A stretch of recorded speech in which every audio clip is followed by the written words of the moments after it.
Welcome to Author Groupie. My name is Deanne Barr. I am the author of such psychological thrillers as Expired Listing, Slashing Mona Lisa, and the upcoming Saving Grace, which debuts on October 15th and will be sold wherever you purchase your next great reads. My guest today on Author Groupie is one of my favorite authors, Timothy Hallinan. I discovered Tim when I was looking through Lefty Award winners for my next great humorous mystery read, and there was Junior Bender and his addictive group of fictional cohorts, and I was hooked. Tim is going to talk about all three of his series, what's similar about them, what's different about them, why he's walked away from the popular Poke Rafferty series, what he'll be doing next, and how to start writing, keep writing, even when inspiration won't come. So sit back, enjoy, and as always, stay safe. Welcome to another edition of Author Groupie, and I'm here with one of my favorite authors, Timothy Hallinan. Edgar Seamus McCavity and Lefty nominee Timothy Hallinan has written 23 published novels under his own name, all thrillers and mysteries, all critically praised. He currently writes two series, one set in Los Angeles and the other in Bangkok, and in 2017 he also revived his earlier series written in the 1990s about the overeducated slacker private eye Simeon Grist. The first of these, The Last Four Things, made several 10 best lists, including that of the Drood Review. The series is now considered a cult favorite, so congrats on that. In 2007, the first of Tim's Edgar-nominated Poke Rafferty Bangkok thrillers, called A Nail in the Heart, was published, and it was named one of the top mysteries of the year by the Japan Times. His 2014 Junior Bender novel, Herbie's Game, won the Lefty Award for Best Comic Crime Novel of the Year. And his 2010 Poke Rafferty Bangkok novel, The Queen of Patpong, was nominated for the Edgar as the Best Mystery of the Year. The Junior Bender books are currently in development as a primetime television series. Tim's also edited two books. Shaken Stories for Japan contained original stories by top mystery writers and raised more than $100,000 for tsunami relief efforts, with every penny going straight to Japan. And Making Story, 21 Writers and How They Plot, contained practical ideas on plotting by well-known mystery and thriller writers. In addition, because he isn't doing enough, Tim's blog cabin has entries on writing, reading, being published, and more. And he has a 6-part instructional series on his website called Finishing Your Novel, because he estimates that 98% of people's novels are never finished. Tim lives in Los Angeles now. He used to divide his time between LA and Southeast Asia, the setting for his Poke Rafferty novels. So Tim, welcome. Thank you. It's great to be here. I'm a fan, but for those who don't know your work, can you summarize the 3 series you've written and how they differ from each other? Well, they probably don't differ from each other as much as I hope they do. But they all reflect where I was when I wrote them. The Simeon Grist books are about a slacker, which I was, overeducated, which I was. I have like 130 years of college, with no application that's practical at all. Living in a little tiny, drafty wood shack in Topanga Canyon, heated literally by wood-burning stove, which was where I was living. And I was sitting there enjoying herbs of various mysterious provenance, as people did in Topanga Canyon in those days. And I thought, this isn't a bad place for a private eye. So I wrote a private eye based very strongly on me. Of course, they're all based strongly on me. Who, when he's really hungry, goes to work. And he works in an interesting cross-section of sort of hippies in Topanga and everybody else in Los Angeles. And I think they're pretty good. Good enough that I, as you said, I rewrote one of them. I didn't rewrite, I reopened the series. I asked myself, what happens to the hero of an unsuccessful mystery series when the very last book in the series is pulped to make paper for like supermarket handouts and stuff? And I thought, here's what happens. He goes, and he's up in this sort of nowhere that's inhabited only by unsuccessful. It's called pulp, and I laughed myself stupid writing it. Those were great fun to write. I really learned how to write a novel to the extent that I know how to write a novel while I was writing those. And they petered out. They went from publishing house to publishing house, and finally people got the message that they weren't going to sell. And at that point, I was living 40% of the time in Bangkok. And I was seeing a completely different world, a world where people are just intensely poor and intensely rich. A world of people who somehow manage to make the best of almost everything. I mean, Thai Buddhism is one of the great forces for good on the face of the earth. And I was writing one of the Simeon Grist books, and those are the ones set in Topanga Canyon, in a coffee house on Patpong Road, which is the great bar road that began during Vietnam. The whole sex trade in Thailand was actually set up for Vietnam soldiers on leave from fighting. So that's where it happened. That's where it began. So anyway, I was sitting there writing, and I became aware that I felt somebody was looking at me, and I turned and I looked, and here was a little tiny girl, maybe 8 or 9 years old, just hyper filthy, with a big wooden strap around her neck, which I later learned actually cut her. And it actually bled. Later I bought her a bunch of silk ties from a place down the street, and she replaced the thing with that, the strap with that. And when she saw me looking at her, she ran. She came back about 3 days later. When she saw me looking at her, she ran. And I realized that she wasn't looking at me at all. She was looking at the screen. Oh no. The next time she came, I had the waitresses go out and grab her, and while they were grabbing her, and she was not eager to come in at all, I got I put pinball on the machine, the only game there was. I handed it to her, I showed her how to work the flaps, and I went and I took about a 45-minute, 1-hour walk. And when I came back, there was nobody in the booth, but there was a little stack of chewing gum about that high in the middle of my plate, and an astronomical pinball score. And from then on, whenever I went to Bangkok, she would come and knock on the window 8 or 9 times. And about 4 years after this, she disappeared. And one of the waitresses there said she'd probably been adopted. She'd probably been taken into the sex industry because she was a very pretty little girl. And all I could think was I should have adopted her. And when I wrote the Poke Rafferty books, I did. I mean, Poke and his Thai wife adopt her. And she becomes, her name is Meow, which was her real name. It's the sound a cat makes, and it's a widely used Thai female name, girl's name. And she was, for me, the heart of the whole series. She's the character I love best of anyone I've ever written. And I've just said goodbye to her with the last book in the series, which is called Street Music.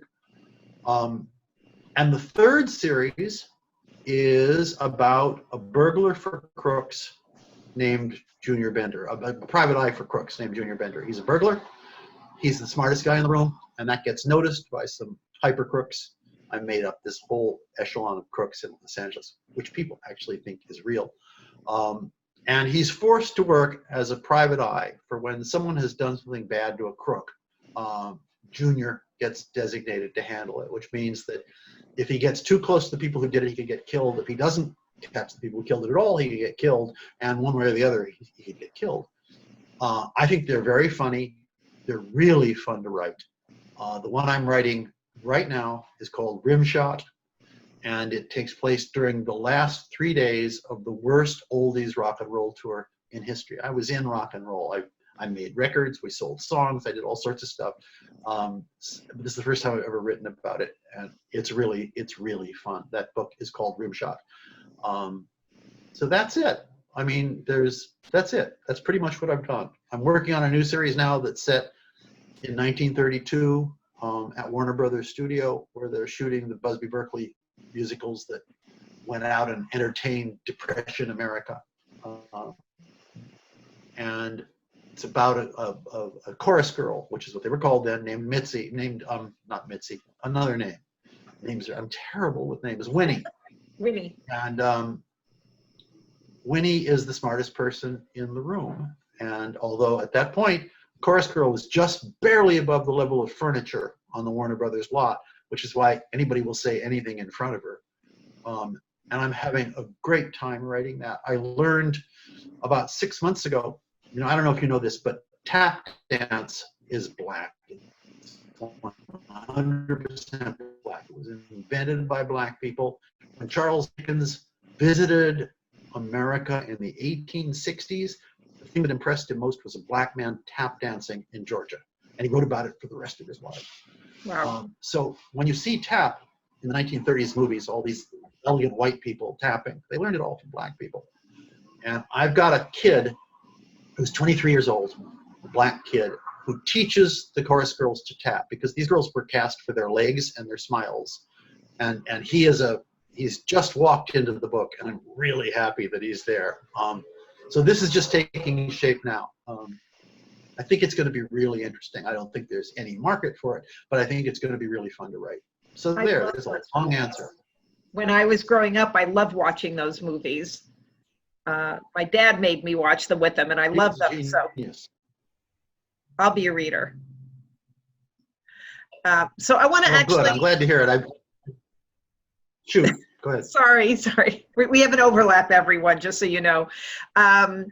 Because I read and I write mysteries with humor in them, I've asked authors like Harlan Coben and Linwood Barclay why they stopped.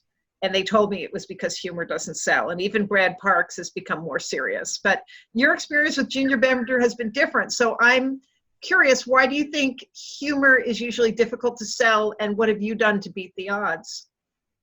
I haven't beaten the odds. I barely sell enough to stay published. I have a relatively small following, and they like me a lot. And if you average that out, it comes out the same as a medium-sized following that likes me a little bit, But people know when they publish me that they're going to sell a certain number of books in the first 4 weeks, and from then on, it's up to the gods, I'd love to say that I'm making a lot of money, but I'm not. If I were not already independently wealthy, I couldn't do this. So one of the great things for having worked as hard as I worked when I was working is that I can now do anything in the world I want. And what I want to do is write books. And I'm fortunate enough that I'm proficient enough that some people want to read them and that some people want to publish them. And I'm deeply grateful to all those people. And I'm grateful to a wife who puts up with someone who goes into the bedroom and shuts the door for 7 hours a day and comes out either unreasonably happy or bitter because things are either going well or not going well. So, I mean, that's it. It's what I've always wanted to do, and I'm lucky enough to be able to do it. And everybody should just get that once in their life. I totally agree. I'm very jealous. I have a question on Poke Rafferty. Since both of us have a travel writer friend in common, was Poke based on a real person that you know? No. No. Okay. Poke was my way of solving the problem of meow.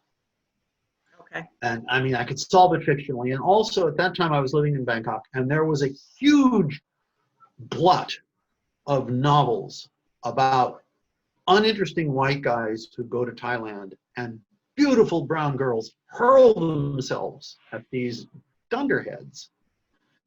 And it was a genre that particularly pissed me off, if I'm allowed to say that.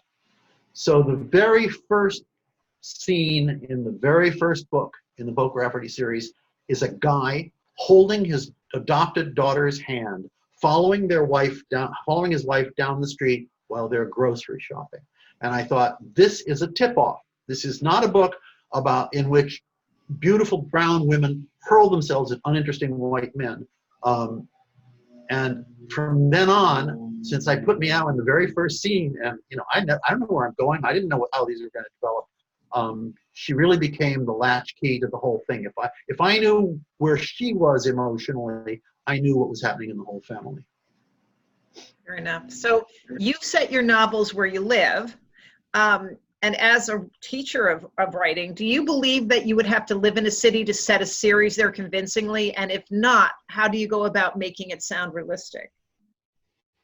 Well, it's interesting because I'm writing about locales that I'm familiar with, but I've never committed a murder. I've never solved a murder. I've never adopted a child. I've never done most of the things that my protagonists do and that the villains do and all the rest of that.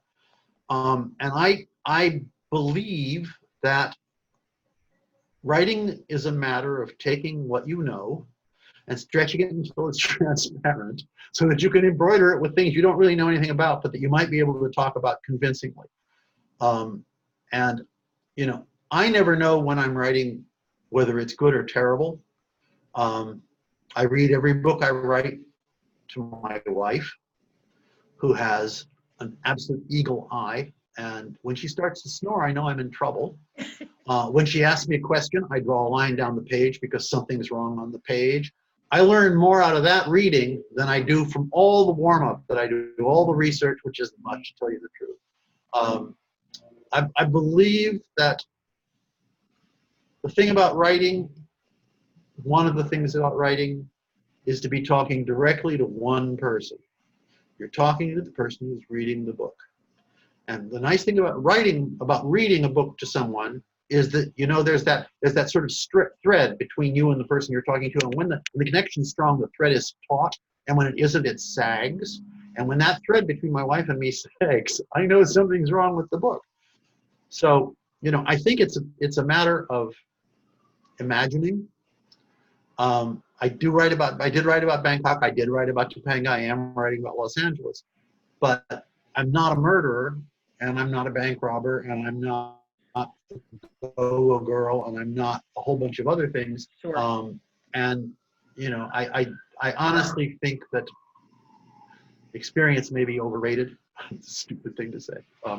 But what matters, I think, is to be able to imagine something with a certain amount of, if not integrity, at least consistency, and it's persuasive. There are people, I get letters from people, I get irate letters from people who say, I went looking for that restaurant and it wasn't where you said it was. They're in Bangkok and they've looked all over for a restaurant. And I write back and I say, that's because you weren't on a fictional street. See, if you'd been on a fictional street, that fictional restaurant would have been right where I put it. But, anyway. No, fair enough. So it's endlessly interesting. You put out Street Music in April, your last Poke Rafferty thriller. Why did you decide to end the series? Because I know it's killing you. You said it's killing you. I'm old. I'm older than I thought I'd ever be. I've spent my entire writing life writing the characters in 3 series and one off. And there's a lot that I want to write. And it just seemed to me that it was time, to sort of push away from the shore and go someplace that I didn't know at all. And Hollywood in 1932 strikes me as a great place not to know at all. And I'm watching all these great film noir movies from the 30s. And the rhythm of American speech is completely different. People say a lot. They say, that's a good idea, and it's a completely different rhythm than what we speak now. And at the moment I'm thinking, if I can get the dialogue right, I'll probably get pretty much everything right, because what you say reflects how you think. But it's, I don't know. It's all about making stuff up as far as I'm concerned. And I only wish that everybody could have an opportunity to make a living doing it. Aside from the fact that it's absolutely terrifying at times, and that you believe for months on end that you've written your last word, I wouldn't trade it for anything. Will you be winding up Junior Bender too? I don't think so. For one thing, if there actually is a television series, which is very,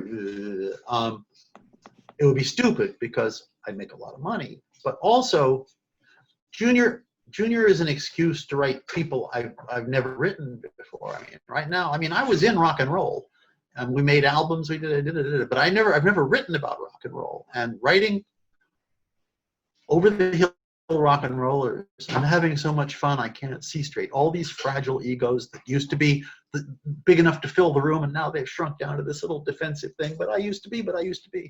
And I think it's a really, Junior's a chance to write about things that would be hard to fit into a different kind of series. Since Junior is outside the law, almost anything that you have him do is sort of plausible. Yeah. I'm curious, since you did bring up the TV series, for both Junior and Poke, who would you have play them if you could choose anyone and cast the series? I'd love to be able to answer that question. For a long while, it looked like the Junior series were going to be made by Eddie Izzard.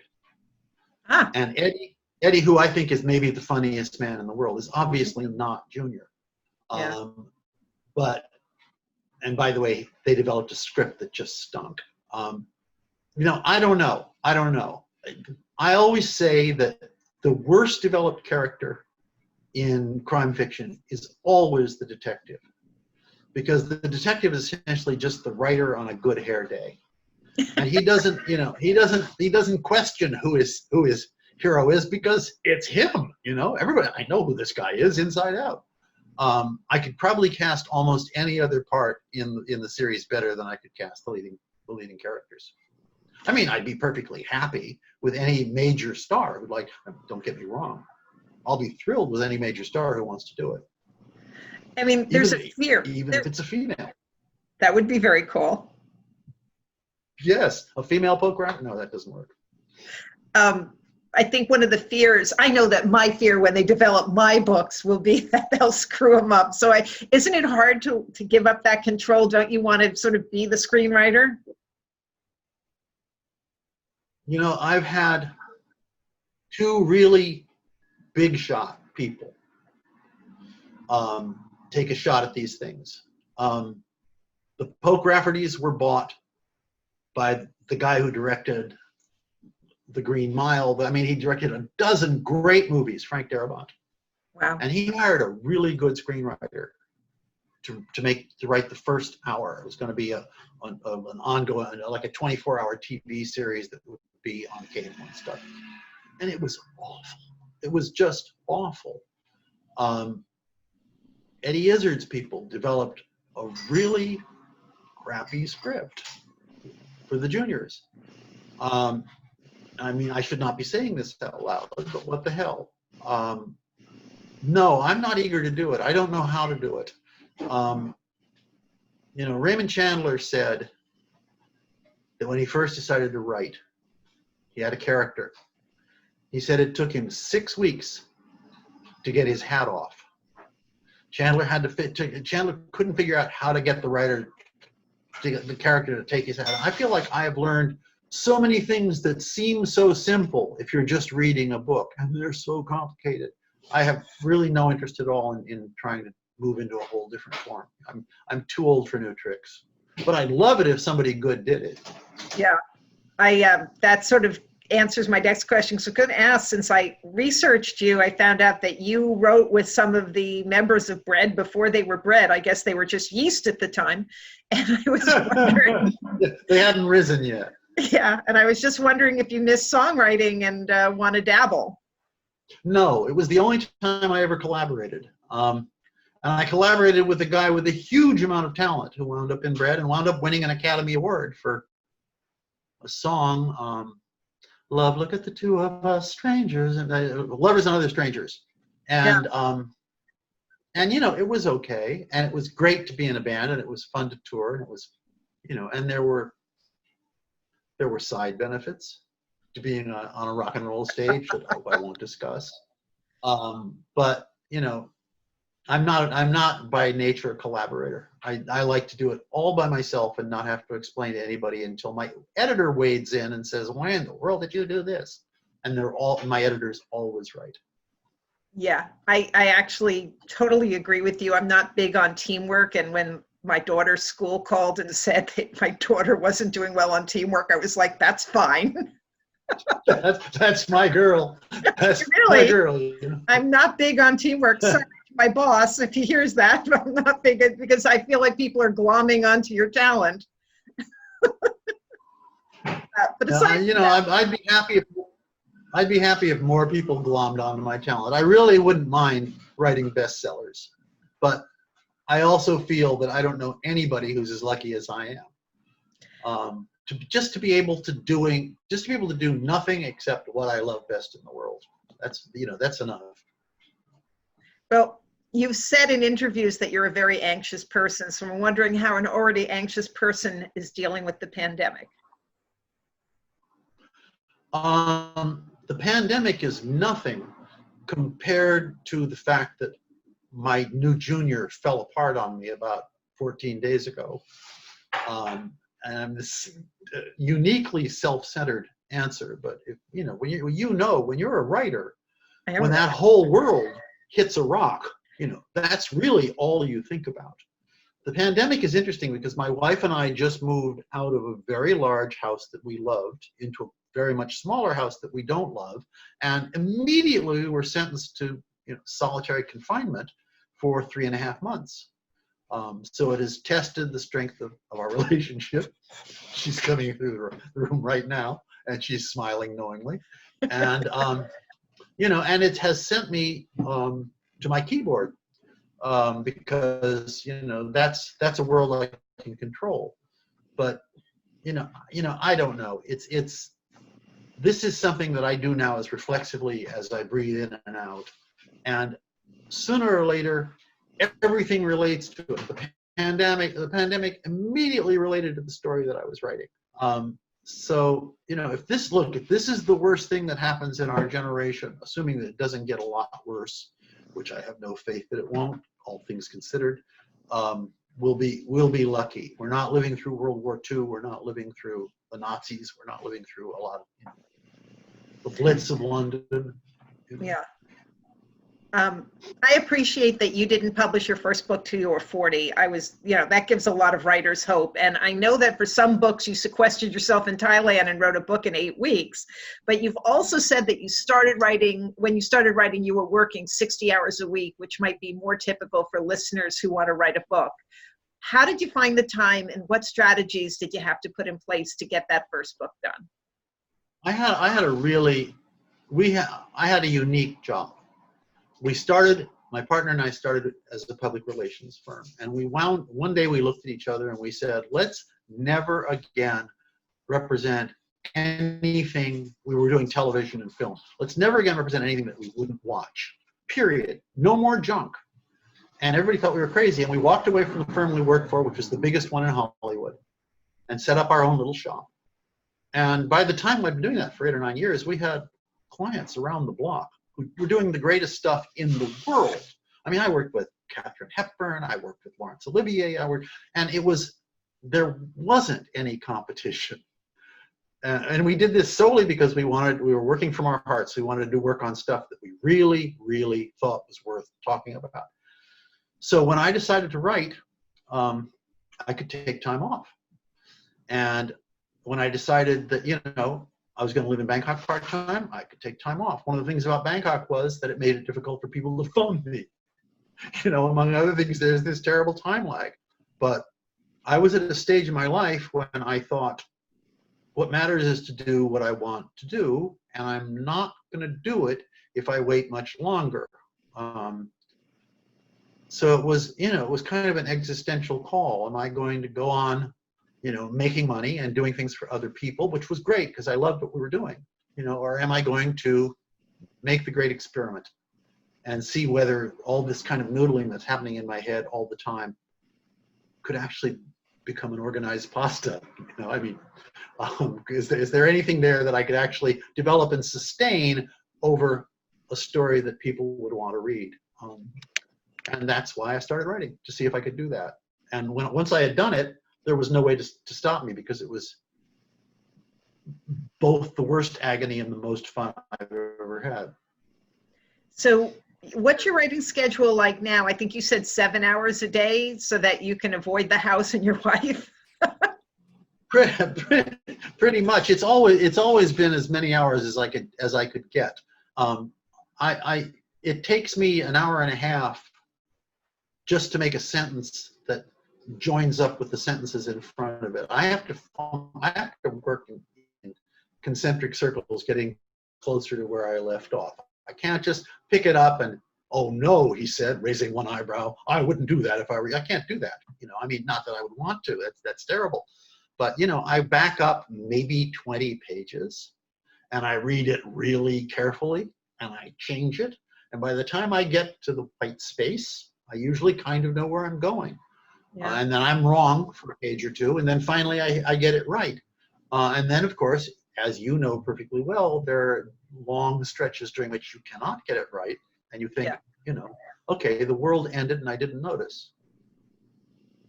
Yeah, I haven't written anything during the pandemic because I was working on a book set in an old age home, and the sequel was going to be set on a cruise ship. Oh, naturally. Well, I'd table that one for a little while because that whole industry may be over. Yeah. And not only that, somebody from my writing group and I were going to teach in prisons. So read in old age homes. So really wrong direction. Yeah, well, you know, somebody once said, if you want to make God laugh, tell him your plan. Yeah. So I'm going to go back to, I know you teach writing, and I've heard you use the term rhubarb when discussing the writing process. Do you want to explain? Sure. Everybody gets to a point where they have no idea where to go. Or they know where to go and they don't know how to get from where they are to where they want to go. And you can either stop, and I think stopping is death. I really do. You've got to keep the emotion and the hormones flowing. So I just write rhubarb, which I loathe rhubarb. It's not a word I would ever write. I wouldn't include rhubarb in a manuscript if the rhubarb people paid me. So I write rhubarb, and I move on to wherever the hell I'm going. I know where I'm going next. And about a week later, I tell search and find a place to find rhubarb. And I look at it, and I always know where it should have been by then because the anxiety's off. Yeah. You know, the pressure cooker has been allowed to go, and you're not laboring. So it's a really good trick, and I've advised 100 people to do it. The thing about writing, the great secret about writing a novel is you keep writing. You know, you have to just keep writing. Write junk. Write stuff you know doesn't work.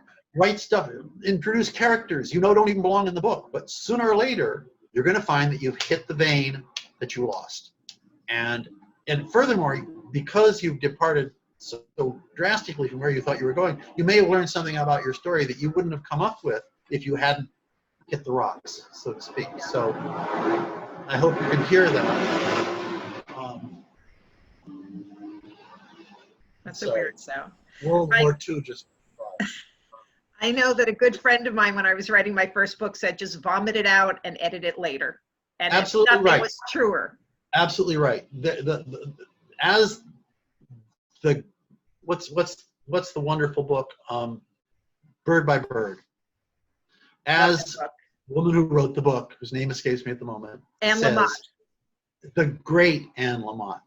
You know, you can make a bad page better. There's nothing you can do with an empty page. Right. So write it bad. You know, take a slap at it and move on, and eventually you'll come back and get it right. Perfect. Well, I think you know, when they refer to writing novels as long form, people have to take that really seriously. It takes a long time to write a long form manuscript. And, you know, I mean, I know people who can write a novel in 8 days. Could write it in 8 to 10 days. I'm not him, and I don't know anybody who is. So it's a matter, you apply the seat to the chair, you apply the fingers to the keyboard, and you wait for it to come. And in the meantime, you noodle. You write, I think you can write in circles. I think it can be like circling a drain. You can write and get closer and closer, and all of a sudden you'll think, this is what I'm writing. Fair enough. But you got to be willing. I'm going to ask you one more question, and then I'm going, actually 2 more questions, and then I know you're going to read for us, which I'm looking forward to. What book or books initially influenced your writing? I'm sorry? What book or books initially influenced your writing? When I was about 12, I read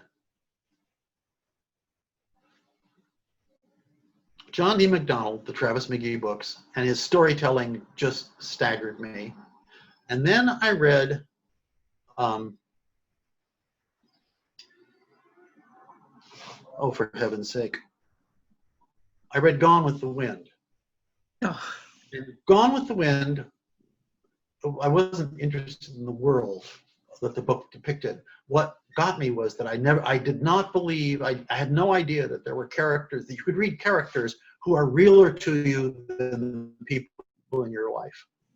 I was about 11 years old when I read Gone with the Wind. I read it flat on my back in the living room on a hot summer in Los Angeles. And my mother told me later that she could come in and call my name. She'd say, "It's dinner, come on, we got to get up." And until she actually kicked the couch, I didn't know she was there.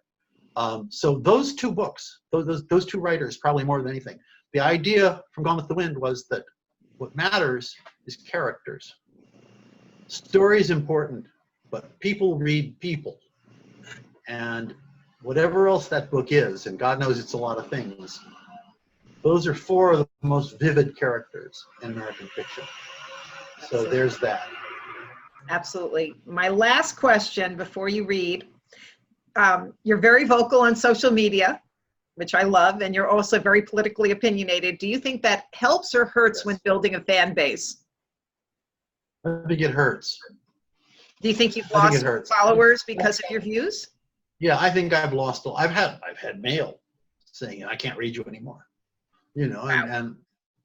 and that's fine with me, to tell you the truth. If you're in that camp, you know, go chop sand, as far as I'm concerned. I mean, Yeah. I've never felt politically the way I feel now. I've always been interested, but this is, you know, this is the most we've been divided since the Civil War, and it's no wonder that feelings are running high. Yeah, no, I completely agree with your views. So, and I usually like your posts, but yeah, I was just wondering because I know my company does not want me posting my views, and I understand it, you know, and it's their company, so. You know, my people have not said that, but I know they'd be happier if I didn't. Yeah. So I'm going to now switch to speaker view. And if you can read us a few pages from Street Music, I would love to hear them. Okay. The person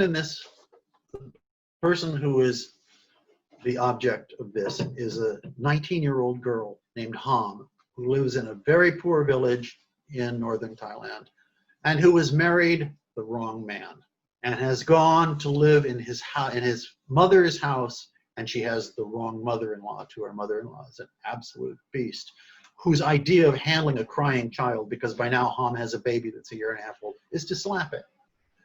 And Ham takes it as long as she can, and one night she thinks this is it, and she gets up and she straps the baby on her side, on her hip, the way Southeast Asian women always carry their babies, and she walks 23 miles through the dark forest, which they believe is deeply haunted, to get home. And on the way home, the last village that she's going to come to is a village where there was a boy that she fell briefly in love with before she married the man she's with now. So this is what it is. So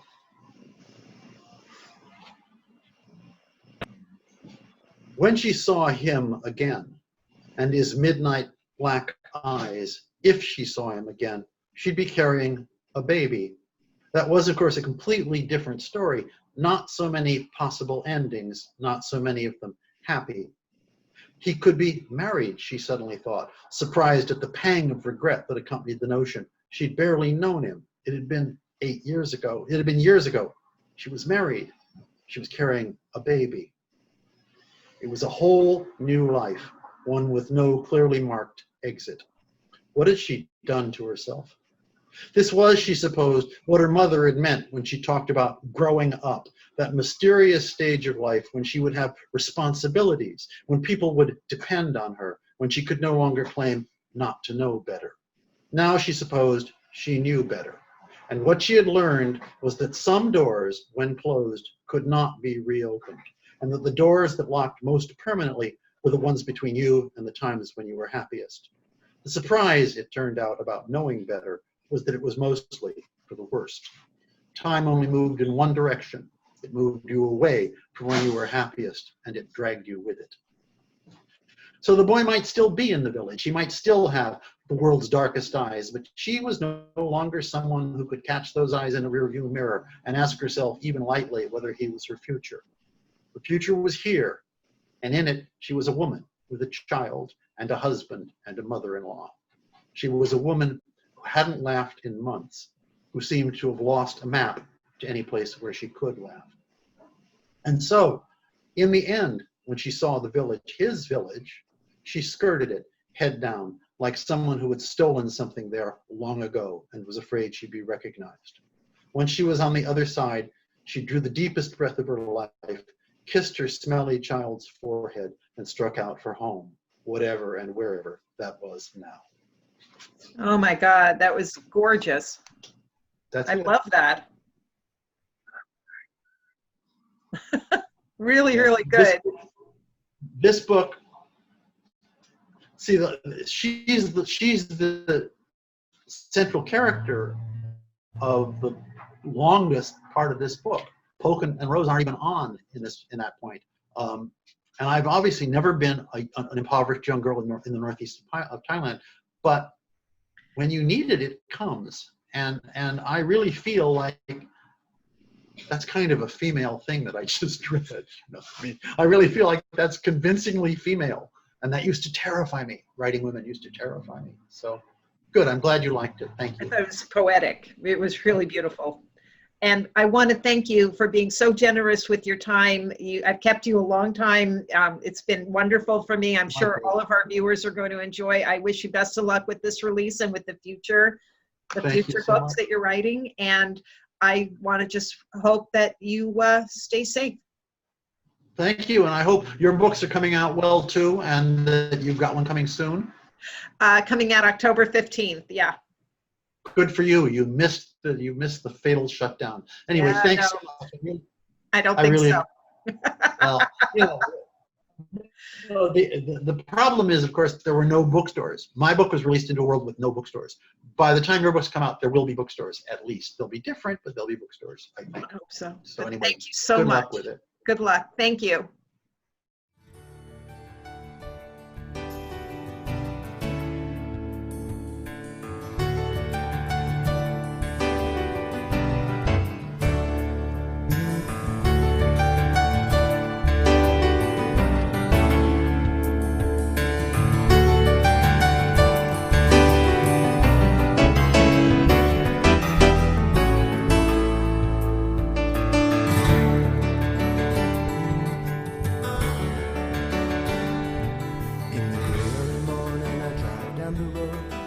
Over the river to the city far from